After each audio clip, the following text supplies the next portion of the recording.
So yung good morning po sa lahat mga trops. Panibagong araw at panibagong vlog na naman tayo. So ayan, salamat lang po ako sa lahat ng bumati at sa mga babati pa sa aking kaarawan. Ayan. So hindi po tayo makakasimba ng umaga. Mamayang hapon po tayo sisimba gawa nung meron pong bisitang darating ngayong umaga. Yung pong nakabili ng lupa. So tutulungan po muna natin sila na makapunta doon at makapagsukat kung ilan yung papasok na kalamansi. Oo, yun. Tapos babalik tayo rito. O sa totoo lang, kada birthday ko hindi mo na ako lumalabas ng bahay. Sa bahay lang talaga ako. So, pero dahil kailangan, labas tayo. Ayan, at si Mrs. Katrops is umorder na lang ng mga pagkain. At syempre, ayan, salamat kay Tita Leia. Ayan, salamat po sa inyo. Kay Tita Gemma, ayan, maraming salamat po sa lahat po ng sumusuporta at nagtitiwala sa channel natin. Maraming salamat po sa inyo. Sa mga kuya and ate, ayan, sa Agila, maraming salamat po. So yun mga katrops, bali umorder na nga lang si Mrs. para hindi na mapagod magluto. Ayan yung in-order niya, meron Shanghai. Tapos ay sir, pwede niyo pong may page po ba kayo? Chef Sander. Oh, ano po natin, flex po natin sa YouTube. So ayan mga katrops, bali sila sir merong one din sa Facebook. Paki-search na lang po sa mga gusto pong umorder. Thank you. Ayan. Thank you. Chef Sander, ayan. Dito lang po yan sa may barangay Santa Rita, Purok 1. Salamat, ma'am. Chef Sander. Ayan, yun lang, simple lang. So ayan mga katrops, papunta tayo dun sa ano, sa Lin Farm. Ayan, pangalan daw nung farm Lin Farm.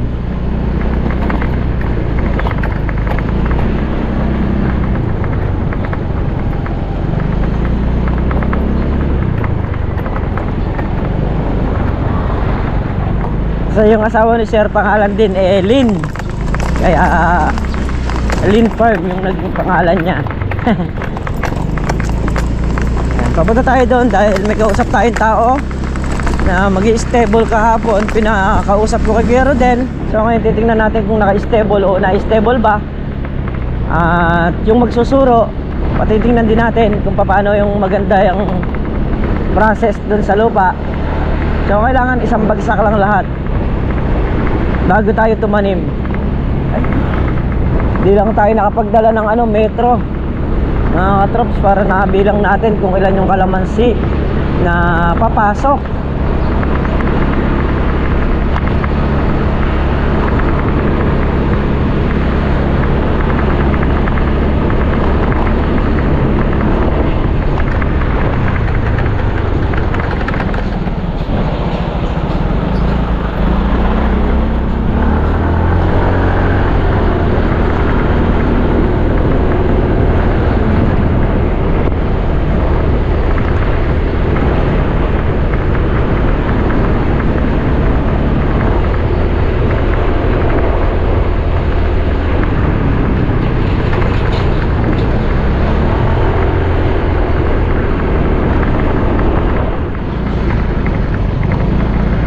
Dito na po kami. Ay, hindi pa na-stable.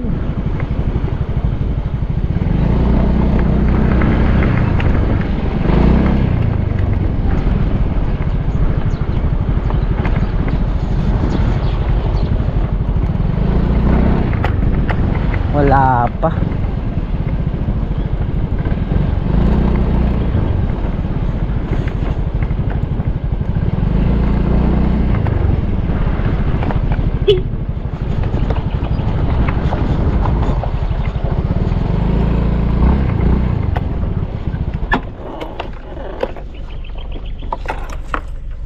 Tapos si Boss Ruel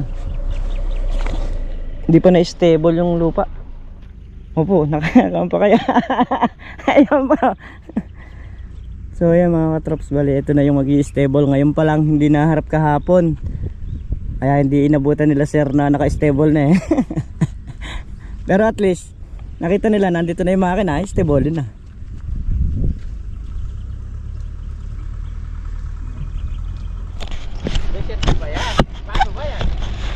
Ay. Ayan, ganyan lang yung kuya. Sa pag-i-edit na lang kukunin yan. So yan mga katrops, bali ito na yung kinalabasan ng pagkaka-stable ni Boss Ruel. Ayan. O, bali nasa kulang 1 hectare na.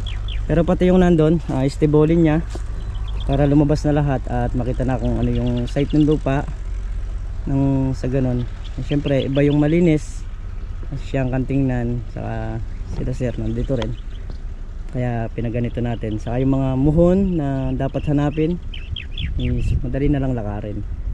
So alam naman ni Sir Mayok yung mga muhon, ituturo na lang sa atin kung saan yung mga pwesto. So ayan, land preparation na mga trops. So ayan, silong muna tayo rito mga trops. Grabe init. Ayan sila sir, bali lilibutin muna raw nila yung kabyaw. So ito na lang sulok na to, yung hindi na stable, yung nandun. Grabe, ang ganda ng kinalabasan. Saka napakaluwang. Sobra. Tuwan-tuwa si sir sa nakita niya. Kasi ako gusto ko rin kasi talaga na dahil nabili na yan, maging masaya sila. Unti-unti eka nga nagkakaroon ng linaw lahat ng mga lupa, no? Luminis, nakita nila kung hanggang saan, yung bang mga ganon. Kasi sabi ko nga sa inyo mga katrops,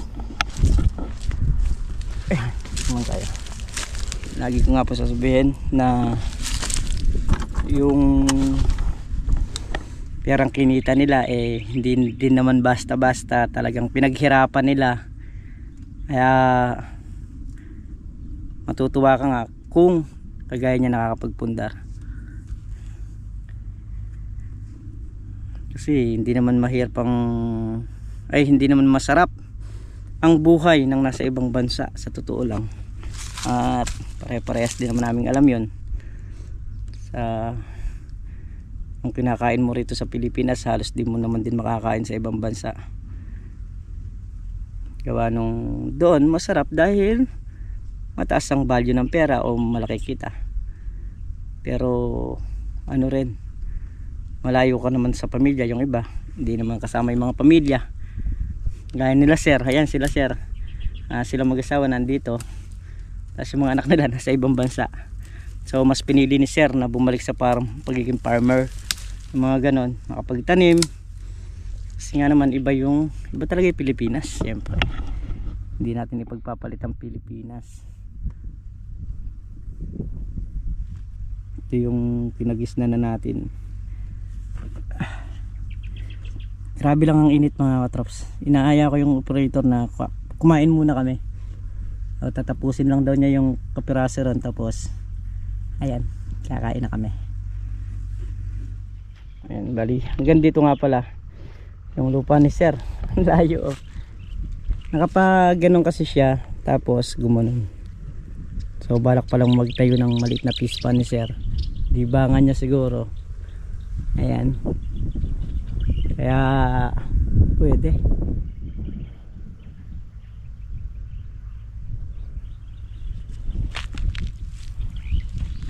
Payarin na rin doon sa dinadaanan ni Boss Rowell. Ay, grabe init mga katrops. Birthday natin ngayong araw, pero andito tayo sa Bilaran. Pero okay lang yun mga katrops. Hindi naman tayo lumalabas ng daan eh. Ayoko lang yung lalayo ako pagka kaarawan ko. Kasi nga nangyari na sa akin yung na-aksidente ko. Kaya natatakot ako maulit. Kaya ayoko maulit. At ayoko na mangyari. Na-stable. Nangyari na ngayon nandun. So mamaya pagbalik namin rin naman. At kakainin ko muna.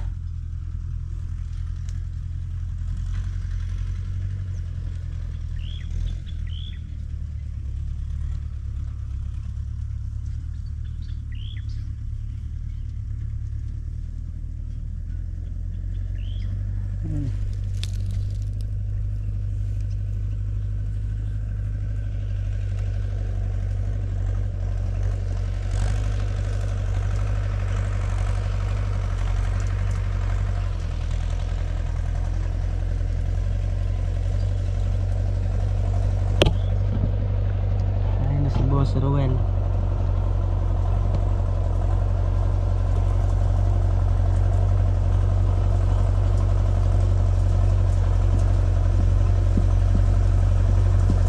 Ito yung dating pinamna ng ano, okra. Si Boss Ruel din yung dating may hawak nito, kaya yung may alam niyan kung hanggang saan yung mga dapat istebolin.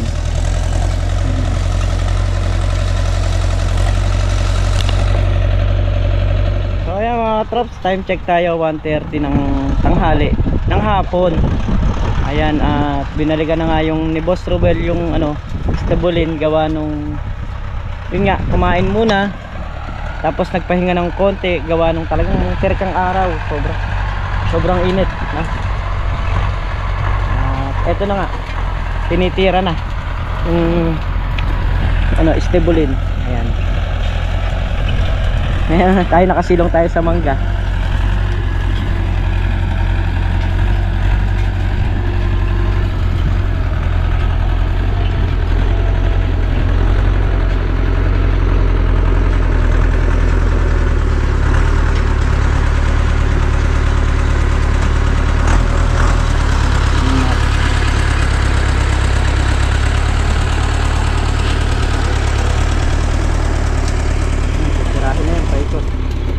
Kukontraduhin na yan.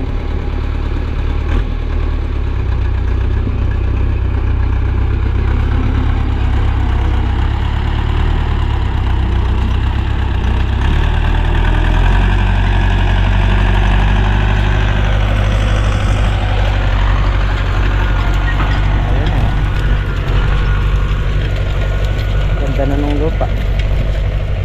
Bitaw na kaagad.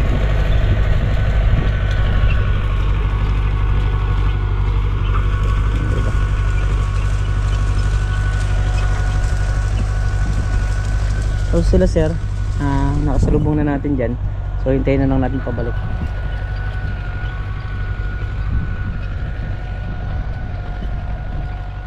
Ayan na sila. So dito ko na pababain.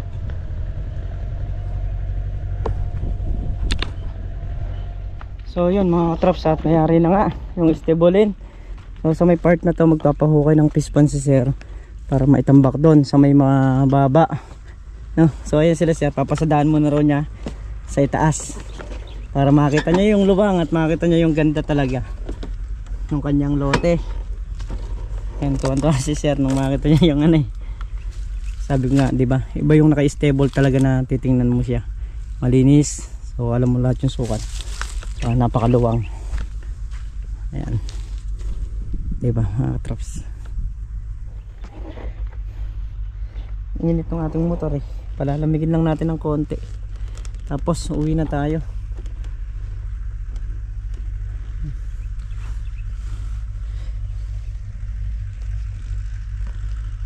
Ganun talaga. Kung yun na lang, yung isang pasada na lang ni boss na to, pauwi na rin siya.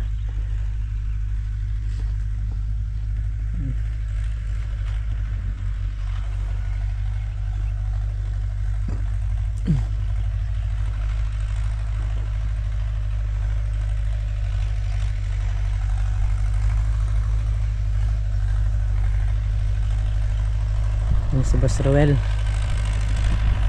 Kaluwang. Sabi yung luwang ng lote.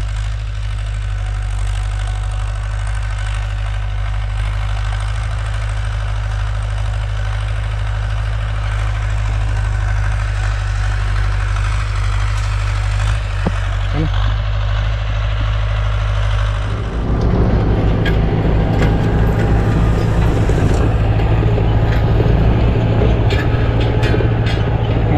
katrops.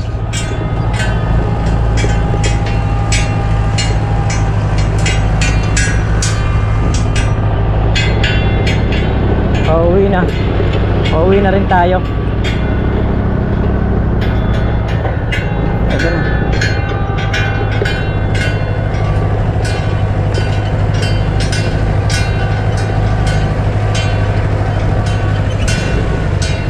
So nabayaran na rin natin kanina. Kaya sibat na tayo. Ano boss? So ayan mga katrops, dito na tayo sa bahay. Alas stress ng hapon at syempre nagpapasalamat kami kay Tito. Ayan, ano na lang kay Kuya, kay Kuya na lang saka kay Ate. Ayan, at si Mrs. Nabigyan niya ng ayan lipstick, sabon, meron pang lotion. Lotion ba ito? Oo, sa Pabango, sa tapos kandila. kandila. Thank you po. Meron pa tayong t-shirt. And maraming salamat po sa inyo, Kuya and Ate Lynn. Ayan, thank you po. Ayan, galing nga po kami. At ang pangalan ng kanilang farm is Lynn Farm. Ayan. Baka po mamaya mapagkamalan nyo kay Mrs. yun hindi. Doon po. Pares po sa magka pangalan po sila. Ayan, matatawa na naman si Ate Lynn ito. Ayan, kay Kuya. Ayan, salamat po. So, pahinga muna tayo ng konti. Tapos, digo, siguro simba. Ayan. Tayo sisimba muna, mga trops. So, hanggang sa muli po. Lubos po ako nagpapasalamat sa inyong lahat, sa lahat-lahat ng mga bumati at mga babati pa. Maraming salamat po. At yan nga po sa bukid umpisa na ng totally kaya po natin pinastable para po makita nung nila sir nga na kung gaano yung luwang ng lupa nila na nabili sa may Santa Isabel, no? Kaya naman po pinalinis muna natin at sa ngayon po okay naman na, malinis na yung kanilang lupa. So muli mga katrops, hanggang dito na lamang yung ating simpleng video at lubos po ako nagpapasalamat sa inyong lahat sa walang sawang suporta nyo sa pagmamahal nyo sa channel namin. Ayan, ingat po kayo palagi, saan po kayo naroon. Bye bye po sa lahat.